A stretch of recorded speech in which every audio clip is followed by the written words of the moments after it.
बिस्मिल्लाहिर्रहमानिर्रहीम। अस्सलामु अलैकुम डियर स्टूडेंट्स। जीसी फैसलाबाद के कोर्स CHM 301 फ़िज़िकल केमिस्ट्री 1 के साथ सबसे पहले हम इस कोर्स से मुताल्लिक़ रिकमेंडेड बुक्स को देखना चाहेंगे। आप कॉलेज लाइब्रेरी को विज़िट कर सकते हैं, वहाँ आपको मिल जाएगी PW एटकिंस की बुक फ़िज़िकल केमिस्ट्री, इसका एडिशन 6th। इसी तरीके से R. Albert physical chemistry 17th edition, KJ Laidler the world of physical chemistry 1st edition, इनको आप कंसल्ट कर सकते हैं। इसके साथ साथ आप चौधरी सनाउल्लाह की बुक फ़िज़िकल केमिस्ट्री और डॉक्टर साज मोहम्मद और डॉक्टर मोहम्मद हनीफ साहब की लिखी हुई physical chemistry for BS students, ये लिया कैंपस के प्रोफेसर साहबान हैं। इन्होंने ये बुक GC के सिलेबस के मुताबिक लिखी है। आप इसको भी अपने मुताले में रख सकते हैं। बॉटनी या ज़ूलॉजी के स्टूडेंट्स ने चूँकि आगे अपना मुतलका सब्जेक्ट ही स्टडी करना होता है सारी ज़िंदगी, लिहाजा ये इस बुक को अगर स्टडी करें और बाकियों को गाहे बगाहे विज़िट करते रहें तो इनके लिए ये ज़्यादा बेहतर होगा। हाँ, अगर कोई स्टूडेंट इनको स्टडी करना चाहे और इसकी अपने अंदर एक्सीलेंसी रखता हो तो वो एक प्लस पॉइंट है। फ़िज़िकल केमिस्ट्री में मैथमेटिक्स का बहुत रोल होता है और इसमें कैलकुलस, जो कि मैथमेटिक्स की एक ब्रांच है, इसकी थोड़ी सी एप्लीकेशंस हैं। यकीनन आप लोगों ने मैथमेटिक्स में ये चीज़ें स्टडी कर ली होंगी। इंटीग्रेशन, और इंटीग्रेशन की मुतअद्दिद अक़साम हैं, जिनमें से पावर फार्मूला, बहुत ज़्यादा और पार्शियल फ्रैक्शन, ये सिर्फ एक सवाल में इस्तेमाल होंगे। एक चैप्टर के अंदर डिफरेंशिएशन को भी इस्तेमाल किया गया है। लॉगरिथम का भी इस्तेमाल गाहे बगाहे इसमें आएगा। स्ट्रेट लाइन इक्वेशन की बहुत ज़्यादा एप्लीकेशन है फ़िज़िकल केमिस्ट्री में। तमाम ग्राफ जो हैं वो स्ट्रेट लाइन इक्वेशन पे बेस करते हैं।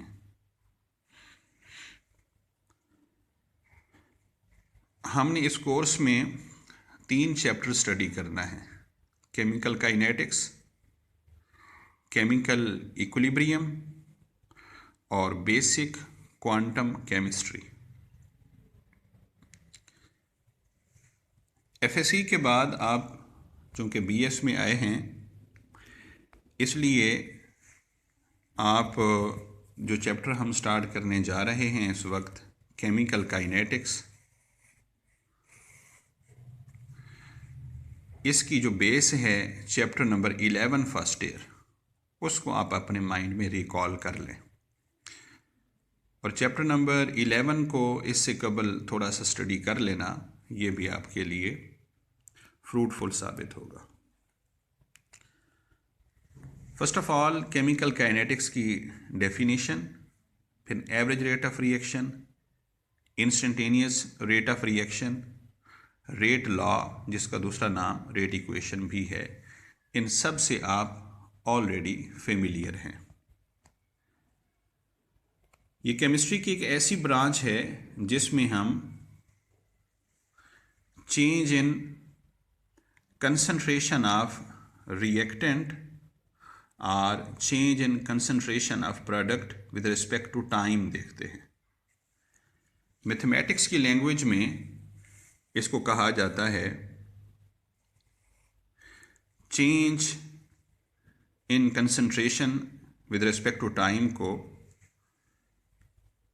Derivative in concentration with respect to time. तो डिफरेंशिएशन का लफ्ज़ इसको समझने के लिए या ये टॉपिक इसको समझने के लिए बड़ा रोल प्ले करता है। कंसंट्रेशन में वक्त के बढ़ने के साथ साथ क्या चेंज हो रही है, किस शरह से रिएक्टेंट प्रोडक्ट में बदल रहा है। फी सेकंड रिएक्टेंट के कितने मोल्स प्रोडक्ट में बदलेंगे, या कितने मिली मोल्स बदलेंगे, या कितने माइक्रोमोल्स बदलेंगे, या हर सेकंड में प्रोडक्ट के कितने मोल बन रहे हैं। तो ये rate with the passage of time change भी होती है। अक्सर रिएक्शन में आगाज़ में रेट ऑफ रिएक्शन बहुत स्पीड के साथ होती है और बाद में स्लो होती जाती है और एंड पे ज़ीरो हो जाती है। ये हमारे पास एक ग्राफ है time versus concentration of product. X is concentration of product. जब टाइम ज़ीरो था यानी रिएक्शन स्टार्ट ही नहीं हुआ था तो प्रोडक्ट की कंसंट्रेशन ज़ीरो थी। टाइम के बढ़ने के साथ साथ इसकी मिकदार बढ़ती चली गई। हम कोई से दो पॉइंट्स यहाँ पे ले लेते हैं, इनको आपस में मिलाएं।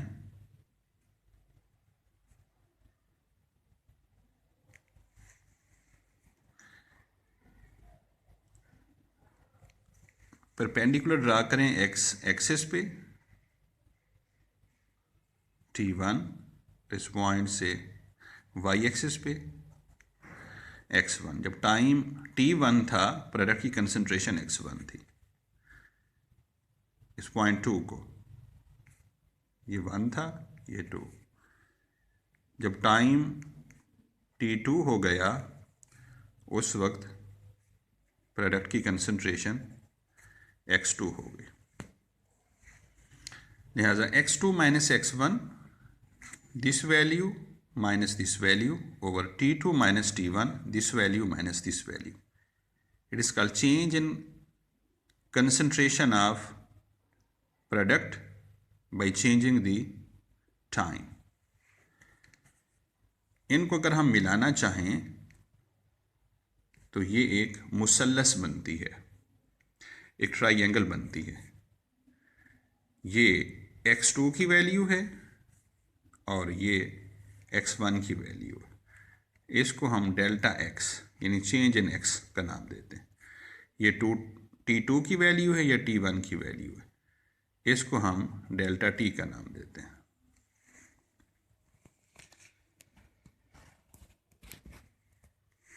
ये हमारे पास परपेंडिकुलर है और ये हमारे पास बेस है। परपेंडिकुलर ओवर बेस, इसको हम ट्रिग्नोमेट्री के एतबार से टेन थीटा का नाम भी देते हैं। लिहाजा यहाँ पे dx over dt is equal to ten theta लिखा गया है और यही चीज़ स्लोप कहलाती है। इसको आप मैथमेटिक्स में यकीनन स्टडी कर चुके होंगे और फिज़िक्स में FSC में भी आप इस बात से वाकिफ़ हैं। इस लाइन का x एक्सिस के साथ जो एंगल बनेगा, इस एंगल का अगर टेंजेंट लिया जाए यानी टेन थीटा लिया जाए तो जो चीज़ भी आएगी वो दरअसल delta x over delta t, या मोर प्रेसिसली हम इसको dx ओवर dt का नाम देते हैं। मैथमेटिकली स्ट्रेट लाइन इक्वेशन हमें बताती है कि यही टेन थीटा या dx ओवर dt यही स्लोप है। और straight line equation y is equal to m x plus c, यकीनन आप इससे ऑलरेडी मैथमेटिक्स को स्टडी कर चुके होंगे। इसमें जो m है ये स्लोप है और स्लोप क्या है, ये टेन थीटा है। और ये टेन थीटा क्या है, ये change in concentration of product with respect to time है। ये derivative of concentration with respect to time है और यही दरअसल रेट ऑफ रिएक्शन है। कंसंट्रेशन को हम मोल पर डेसीमीटर क्यूब और टाइम को सेकंड से जाहिर करते हैं। इसको न्यूमिनेटर में ले जाएं तो सेकंड इनवर्स मोल पर डेसीमीटर क्यूब पर सेकंड कहलाती है। दो पॉइंट्स के दरमियान rate of reaction average rate of reaction कहलाएगी। अगर इस लाइन को हम थोड़ा सा ऊपर करते जाएं तो फिर यहाँ पर ले आएं तो ये दो पॉइंट्स बन जाएंगे, इनको मिलाएगी। मज़ीद ऊपर ले जाएं हत्ता कि इन दो पॉइंट्स को करीब से करीब तर करते जाएं। जब वो बहुत करीब करीब के दो पॉइंट्स के साथ मिल रही हो, इसको हम T1, इसको X1 कह देंगे और इसको हम T2 और इसको X2 का नाम दे देंगे। अब very very small change in concentration by a very small change in time. तो वेरी वेरी स्मॉल चेंज को हम जाहिर करते हैं बड़ी चेंज को डेल्टा से, delta x over delta T. Very small change को लिमिट से जाहिर करते हैं। ये मैथमेटिक्स में आप लोगों ने पढ़ा होगा, delta x approaches to zero. Remember that here delta x is not equal to zero but approaches to zero, यानी delta t approaches to zero. Time zero तो नहीं है, ज़ीरो का अप्रोच कर रहा है, ज़ीरो के करीब करीब कोई वैल्यू है, यानी बहुत कलील टाइम के अंदर चेंज आई। टाइम के अंदर बहुत थोड़ी चेंज आएगी तो डेफिनेटली कंसंट्रेशन में भी वेरी वेरी स्मॉल चेंज आएगी। उस वक्त हम limit delta t approaches to zero delta x over delta t को d x over d t की लैंग्वेज में जाहिर करते हैं और ये चीज़ डिफ्रेंसिएशन कहलाती है। अब ये चीज़ इंस्टेंटेनियस रेट ऑफ रिएक्शन कहलाएगी, क्योंकि हर लम्हा जो है ये स्लोप बदलती जाएगी। कभी स्लोप ये होगी, कभी ये होगी, कभी ये होगी, कभी ये होगी, कभी ये होगी। हर लम्हा स्लोप बदल रही है, इसलिए हर लम्हा रेट ऑफ रिएक्शन बदल रही है। हर लम्हा जो रेट ऑफ रिएक्शन होगी उसको इंस्टेंटेनियस रेट ऑफ रिएक्शन से याद किया जाता है। और इंस्टेंटेनियस को वेरी वेरी स्मॉल चेंज और वेरी वेरी स्मॉल चेंज को स्मॉल डी, डेल्टा की बजाय स्मॉल डी, और ये मैथमेटिक्स की ज़बान में डिफरेंशिएशन या डेरिवेटिव कहलाता है। और बेसिकली हम जब रेट ऑफ रिएक्शन को स्टडी कर रहे होते हैं तो हम दरअसल डिफरेंशिएशन कर रहे होते हैं। इंटीग्रेशन डिफरेंशिएशन का उलट होती है, इससे आप यकीनन वाकिफ़ होंगे। रेट लॉ या रेट इक्वेशन, हमारे पास एक फर्जी सी इक्वेशन है, A plus B gives us product. A capital और बी कैपिटल यहाँ पे रिएक्टेंट्स हैं, जबकि स्मॉल ए और स्मॉल बी जो कि रिस्पेक्टिवली रिएक्टेंट ए और रिएक्टेंट बी के नंबर ऑफ मोल्स हैं, मैथमेटिकली इनके कोफिशिएंट्स हैं। इनकी जब हम रेट इक्वेशन बनाएंगे तो rate of reaction is equal to k A concentration B concentration, A की पावर m बी की पावर n। आप m और n के अलावा अदर नोटेशंस भी यहाँ पे जो आपके माइंड में आए आप लगा सकते हैं। और इन्हीं कंसंट्रेशन टर्म्स के एक्सपोनेंट्स यानी इनकी पावर्स का जो सम है ये ऑर्डर ऑफ रिएक्शन कहलाता है। किसी भी रिएक्शन में यूज होने वाली रिएक्टिंग स्पीशीज में से किस किस रिएक्टेंट की कंसंट्रेशन में तब्दीली रेट ऑफ रिएक्शन पे असरअंदाज होती है और कितनी असरअंदाज होती है, ये चीज़ें मिल के m और n की वैल्यूज़ बताती हैं और इन दोनों का सम हमें ऑर्डर ऑफ रिएक्शन का पता देता है। तो order of reaction theoretical term नहीं है बल्कि ये एक एम्पिरिकल टर्म है और इसको एक्सपेरिमेंटली मालूम किया जाता है। यानी इन की वैल्यू हमें बैलेंस केमिकल इक्वेशन से पता नहीं चल सकती। कभी तो A M के बराबर होता है और कभी A M के बराबर नहीं होता, और कुछ रिएक्शंस में B N के बराबर होता है और कभी ये इसके बराबर नहीं होता। ये रिएक्शन टू रिएक्शन चेंज होता है और बाज़ रिएक्शंस में कंडीशंस चेंज करने से भी ये वैल्यूज़ चेंज हो जाती हैं, जैसा कि प्रेशर वगैरह, जिनका तज़किरा आगे आएगा। मज़ीद इसको हम सिंप्लीफाई कर सकते हैं। A gives us product, rate of reaction is equal to specific rate constant K into A raised power M. M 0 हो सकता है, ज़ीरो ऑर्डर रिएक्शन, 1 हो सकता है, first order reaction, 2 second order reaction, 3 third order reaction. M fraction में भी हो सकता है, लेकिन M कभी भी 3 से ज़ायद नहीं हो सकता। क्यों ज़्यादा नहीं हो सकता, इसको कुलैयन थ्योरी के अंदर इंशाअल्लाह वाज़े करेंगे।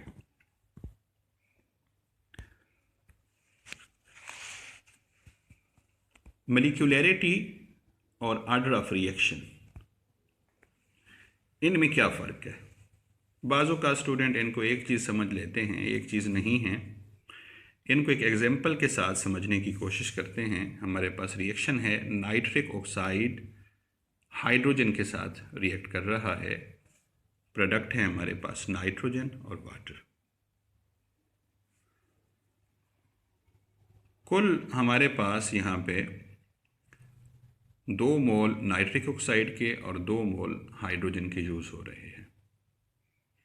चूँकि ऑर्डर ऑफ रिएक्शन 3 से एक्सीड नहीं कर सकता, तो 2 + 2 4 तो हो ही नहीं सकता। और यहाँ पे बैलेंस केमिकल इक्वेशन में इन दोनों के कोफिशिएंट्स नाइट्रिक ऑक्साइड और हाइड्रोजन के बिलतरतीब 2 और 2 हैं, लेकिन रेट इक्वेशन के अंदर भी क्या ये 2 और 2 हो सकते हैं? नेवर, क्योंकि ये तो 4 हो जाएगा। तो ये वैल्यूज़ क्या होंगी? तो यहाँ पे इन वैल्यूज़ को हम डिटरमिन सिर्फ एक्सपेरिमेंटली कर सकते हैं। एक्सपेरिमेंट किया गया, फिर इनका मैकेनिज़्म वज़ा किया गया, और इसी रिएक्शन को आप चैप्टर 11 फर्स्ट ईयर में भी स्टडी कर चुके हैं। Nitric oxide plus hydrogen, slow reaction, slow step, nitrogen plus hydrogen peroxide. It is reaction intermediate and short-lived, reacts with the further second mole of hydrogen. एक मोल पहले step पे use हो गया 2 मोल के साथ, दूसरा मोल इसके साथ रिएक्ट कर रहा है, and it is the first step gives us water. कैसे पता चलता है ये स्लो है, ये फास्ट है?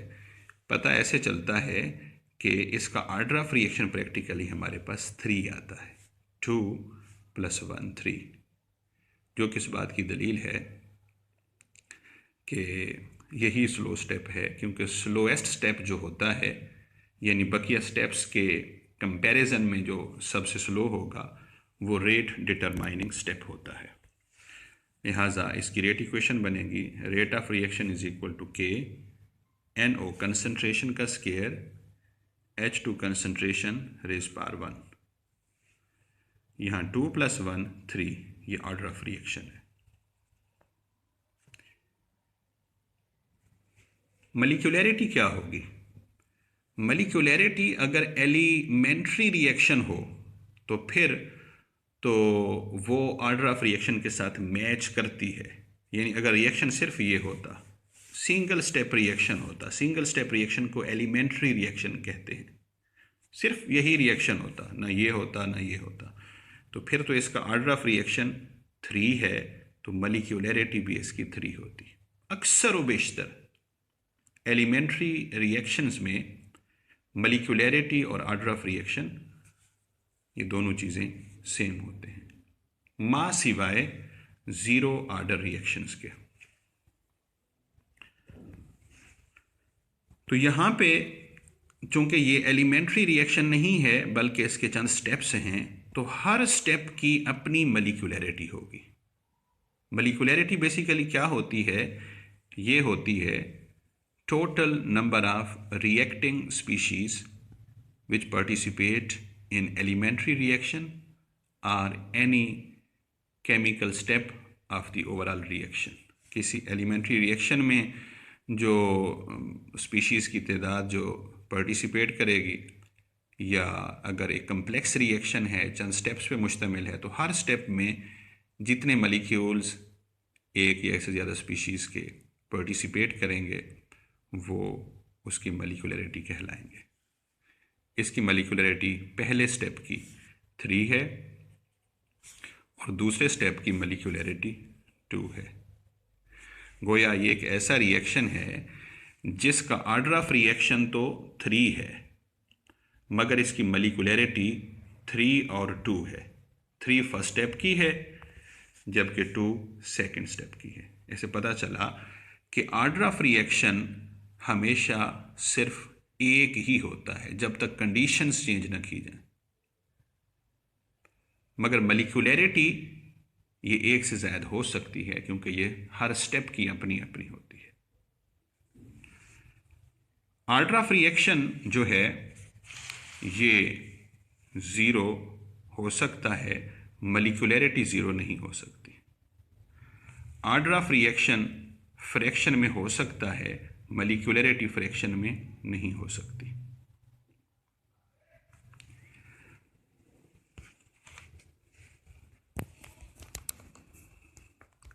ऑर्डर ऑफ रिएक्शन को हम एक्सपेरिमेंटली मालूम करते हैं, जबकि मॉलिक्यूलरिटी जो है ये थ्योरेटिकली भी मालूम हो सकती है।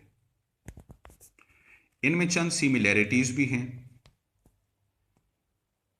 एलिमेंट्री रिएक्शंस अगर जीरो ऑर्डर रिएक्शन ना हो और फ्रैक्शनल ऑर्डर भी ना हो तो अक्सर व बेशतर उसकी मॉलिक्यूलरिटी और ऑर्डर ऑफ रिएक्शन सेम होते हैं। और दूसरा, मॉलिक्यूलरिटी 3 से एक्सीड नहीं कर सकती, ऑर्डर ऑफ रिएक्शन भी 3 से एक्सीड नहीं कर सकता। नेक्स्ट लेक्चर में हम इंशाअल्लाह जीरो ऑर्डर रिएक्शन को स्टडी करेंगे, वहाँ पे स्ट्रेट लाइन इक्वेशन और डिफरेंशिएशन दोनों को अप्लाई करेंगे। अल्लाह हाफिज़।